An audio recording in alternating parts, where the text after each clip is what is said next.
Indonesia is one of the world's richest countries in natural resources. It is home to nickel, oil, gas, gold, copper, timber, and so much more. These have, in fact, generated billions of dollars into Indonesia's economy. Nickel alone is already attracting tens of billions of dollars worth of investments. Furthermore, Indonesia is situated in the heart of Southeast Asia. It bridges the Asian continent to Australia, the Oceania powerhouse. Its geography is a key factor in the country's economic growth. Not just that, it is also worth noting that Indonesia has one of the most populated islands in the entire world, the Java Island. The opportunity, therefore, is huge.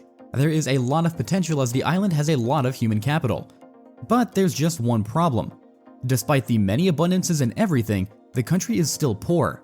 Well, poor might not be the better term to use. The country is still developing and still has a lot of problems that it needs to fix. Why has this been the case though? To understand why, let's discuss the biggest problems impending in the country. Firstly, the exploitation of natural resources has often led to environmental damage and social tensions.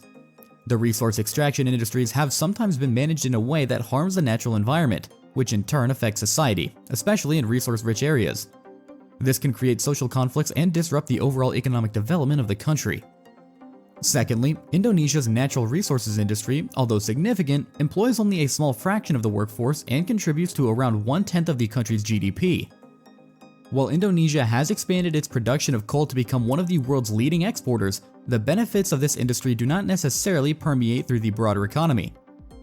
The management of resources like oil, natural gas, and coal, often in partnership with foreign companies, might not always translate into widespread economic benefits for the Indonesian population. Additionally, there are systematic issues related to the management and utilization of these resources. The unique geographical layout of Indonesia, coupled with inadequate transportation infrastructure, makes the exploitation of its resources challenging. Furthermore, factors such as lack of investment, protectionist policies, and a complex regulatory environment inhibit the natural resource sector from reaching its full potential. Indonesia's environmental challenges, particularly regarding land use, also play a significant role.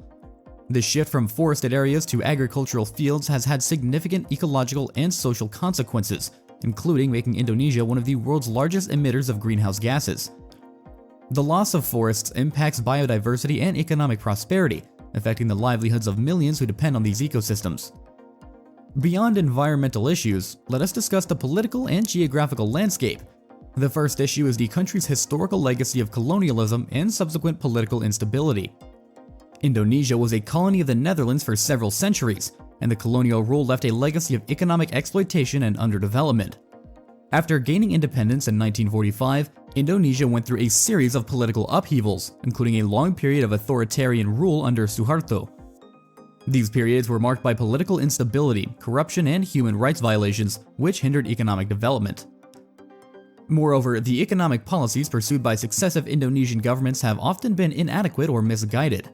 During the Suharto era, the economy was characterized by crony capitalism, where a few politically connected individuals and families amassed huge fortunes, while the majority of the population remained impoverished.